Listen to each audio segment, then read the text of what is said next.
Hello, everybody. How are you? Alanna Kaivalya here with the Satisfied Success Business Academy. It is, as always, my pleasure to be here with you live.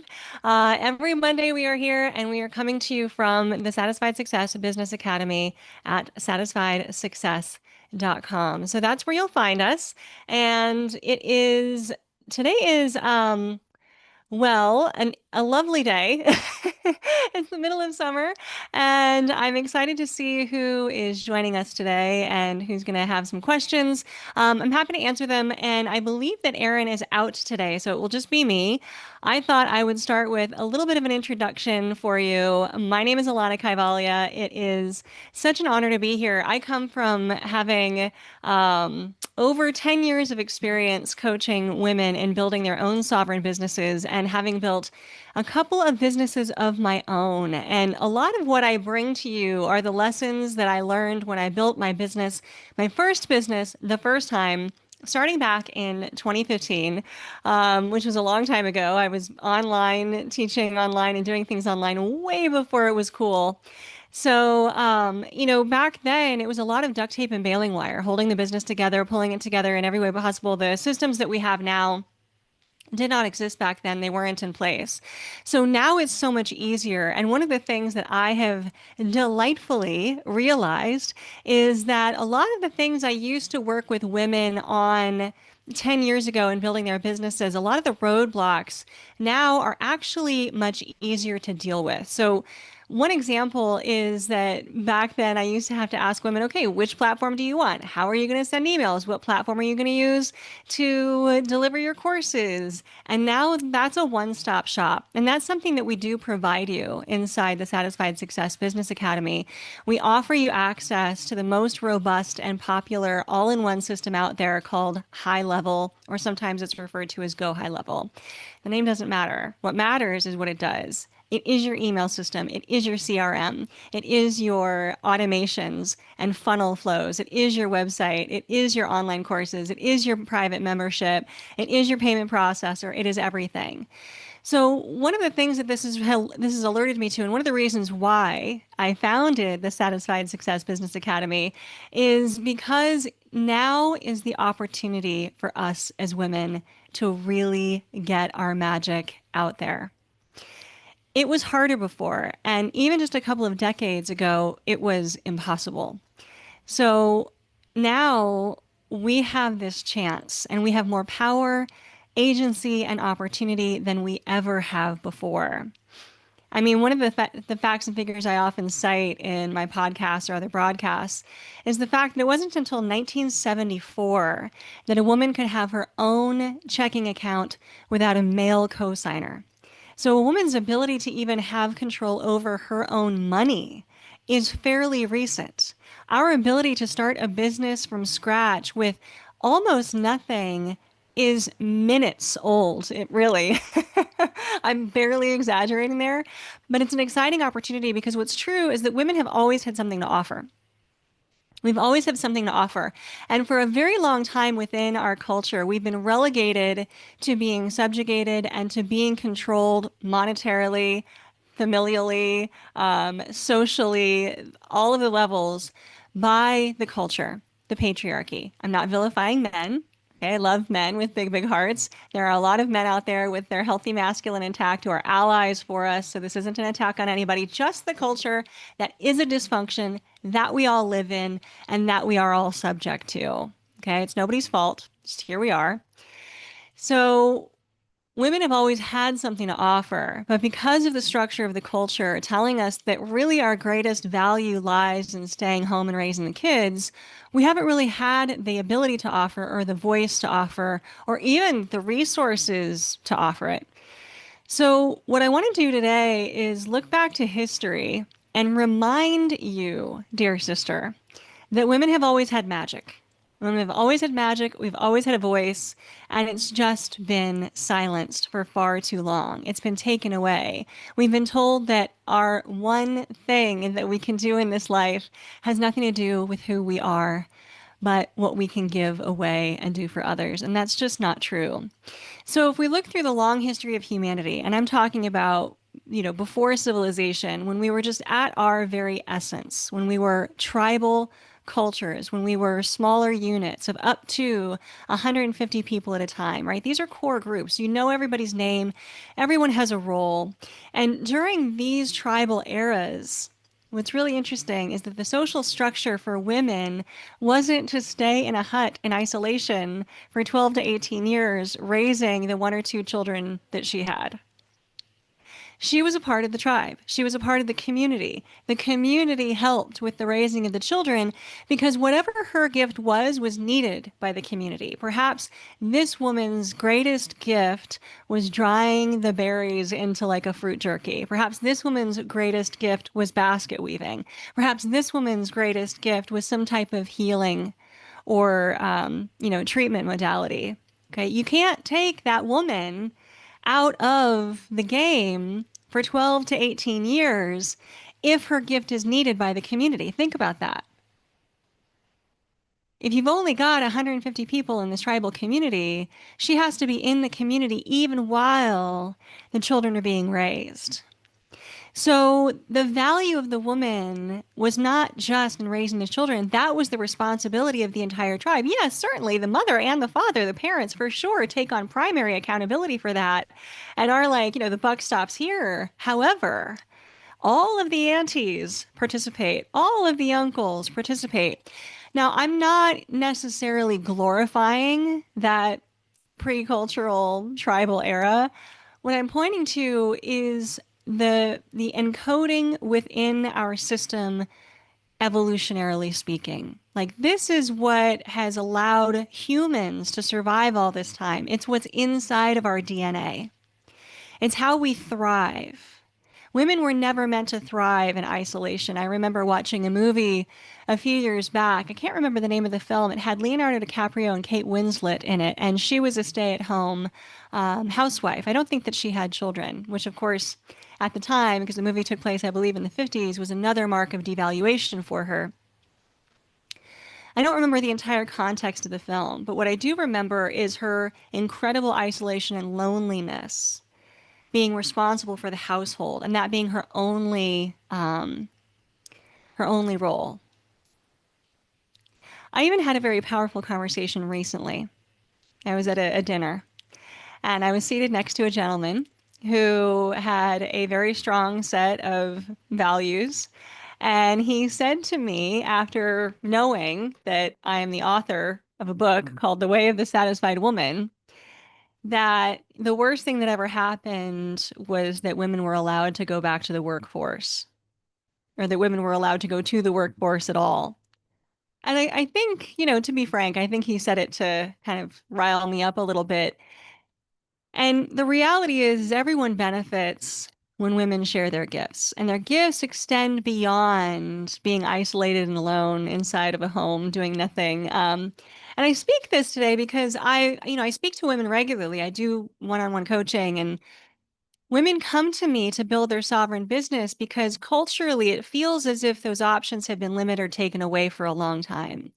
A lot of women who have digested the narrative that our one role is to give ourselves away completely in favor of the family or in favor of whatever society is telling us to do are waking up to the fact that, wait a minute, we have gifts too. We have something to say too.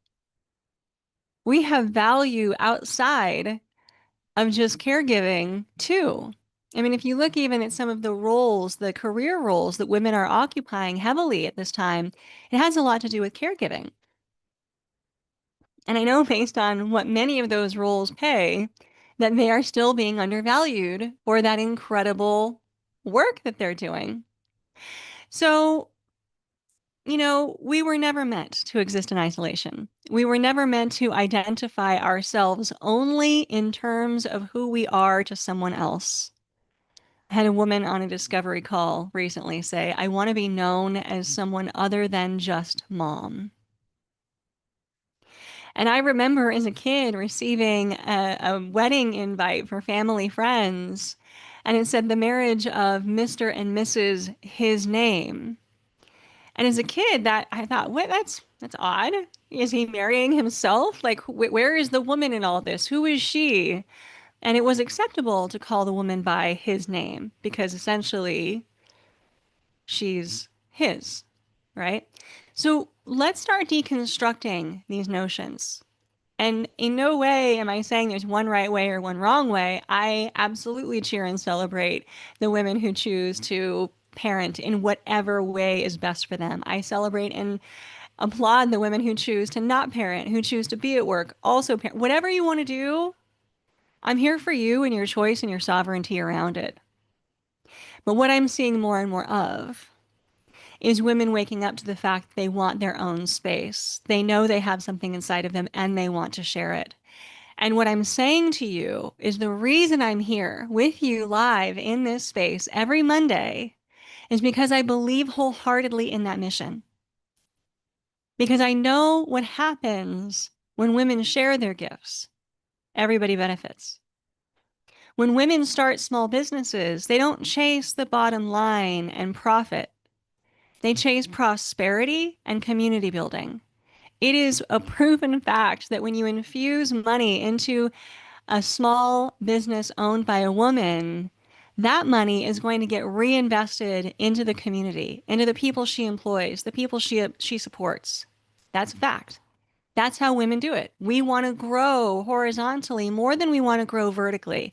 So it's not a selfish pursuit, ladies, to want your own thing, to want to build your own sovereign business in the world, to want to be who you are and share that gift. It is necessary, it is true, and it is a reclamation of who we are as feminine women. It's calling back that initial thing that actually made us human, that brought us evolutionarily to where we are today. We've survived this long because women were never taken out of the game for 12 to 18 years. We were never opted out of contribution or sovereignty or having our own expertise. That was never a thing.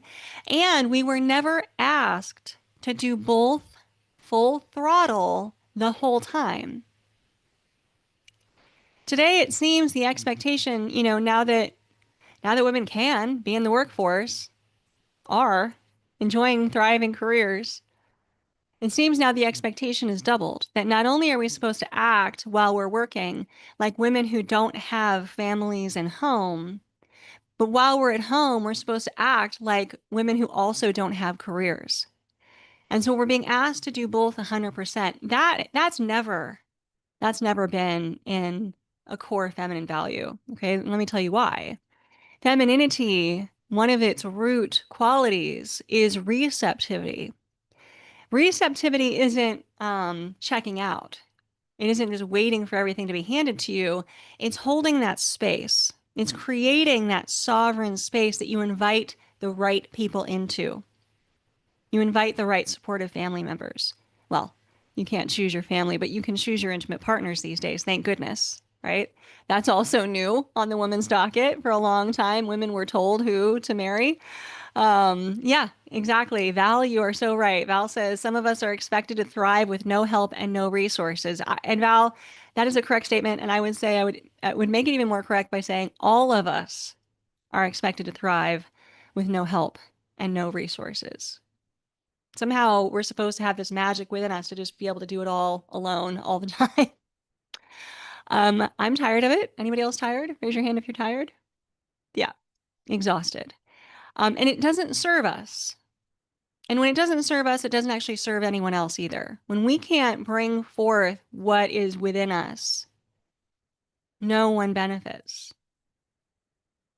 Okay, so this magic of receptivity, which is super, super important, and it's something that I work with all my private coaching clients on, whether I'm working with them on building a small business, whether I'm working with them on exiting toxic patterns in their relationship, whether I'm working with them on just, reclaiming themselves after a lifetime of living in this culture that wasn't built for us. I talk about receptivity and the power of that.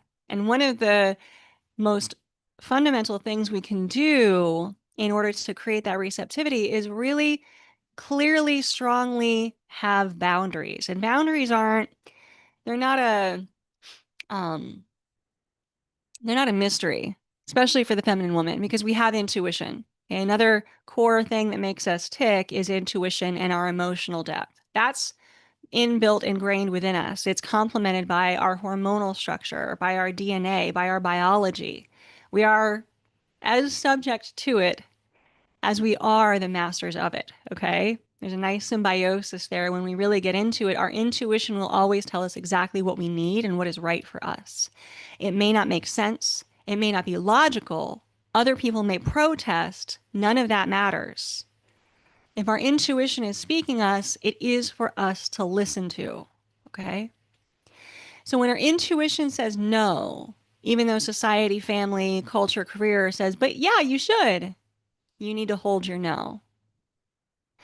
And so many of us are trained into the performance of saying yes, even when our body is screaming no. That's not boundaried, okay? And I imagine receptivity is a bowl shape. And every time you say yes when you really mean no, it's like you're putting a little hole in the bowl and your energy will just get drained. This is why so many women are burnt out, if you're wondering. Look, it's nobody's fault, okay? Don't go into a shame spiral. You're not doing this. No one really is doing this to you. We've all just had improper training. And I'm here doing my best with the work that I do in the Satisfied Success Business Academy at thesatisfiedwoman.com, through the work of my book, in my other rooted membership, wherever I'm showing up. Okay. And I'm showing up hardcore as much as I can right now for you. The reason I'm doing it, I'm trying to help undo some of this training that is actually not serving you.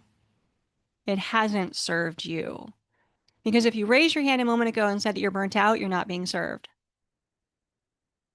If you've ever woken up one day and gone, oh my gosh, whose life am I living? You haven't been served.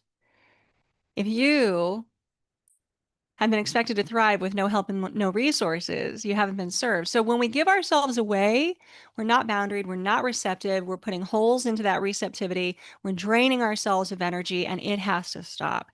And one of the ways to reclaim that, one of the ways to really stay sovereign and receptive is to actually have your own business. I mean it. Have your own patch of grass that you live on that is yours, that no one can take from you. And your family goes, wow, look, she's got her own thing going on. How cool is that? Not to the detriment of everybody else, to the empowerment of you and them. And for the single ladies, critical. Why are you still making money for other people? Right? To everyone working for someone else, women, you're going to get the finger wag. Here's why it's not a good idea. Okay, because the culture is still stuck on this idea that women are only 80 cents as valuable to every man's dollar. That's still true right now. Right now, every woman out there in the workforce, on average, is making 80 cents to every dollar that a man makes. That means that if you are in the workforce working for someone else, you are just going to have to work at least 20% harder than every man around you. Does that make sense? Especially when society still tells us that, we have to work like we don't have families and have families like we don't work. We're already doing twice the work. Stop working for other people. When you have your own business, 100% of those proceeds go to you. 100% of that revenue goes to you. You get every dollar, not just 80 cents of it. So if you're here and you're working on building your business or thinking of building your business, you got to do it. The tools and resources are here for you. They're literally right here inside of this membership. And in general, in the cultural milieu right now, they are popping up. So if it's not with me, if it's someone else, build your damn business already.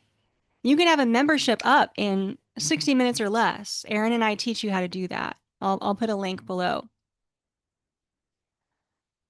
Now, I don't want to oversimplify it. Building a business is no joke. It will take time, energy, and attention. And especially with an online business, I often name this really clearly for my coaching clients that, there's a lot of front loading. You got to put in a lot of effort. It's like a wave. Imagine you're in a still pool. Actually, I grew up in Colorado and we had a place called Water World. It was a water park, a giant water park, and they had this wave pool. Maybe you all have experienced that. So I'm thinking of this wave pool, and it's a static play, it's a static space. There's just this one pool of water, and what happens is from the back, the water gets pushed forward and it creates a wave, and then eventually the wave hits the wall and comes back, right? So that's what building a business is. You got to push the wave. You got to seed the energy. You got to put stuff out there. You got to write all the emails. You got to set up the automations, which if you're here, we've done a lot of that work for you. You got to build the pages. You got to create the content. That's really where your magic is content creation. And whether that's some YouTube videos or audio files or writing or whatever it is, right? You know what you want to offer. That's how you build that momentum and bring that forward. And buckle up.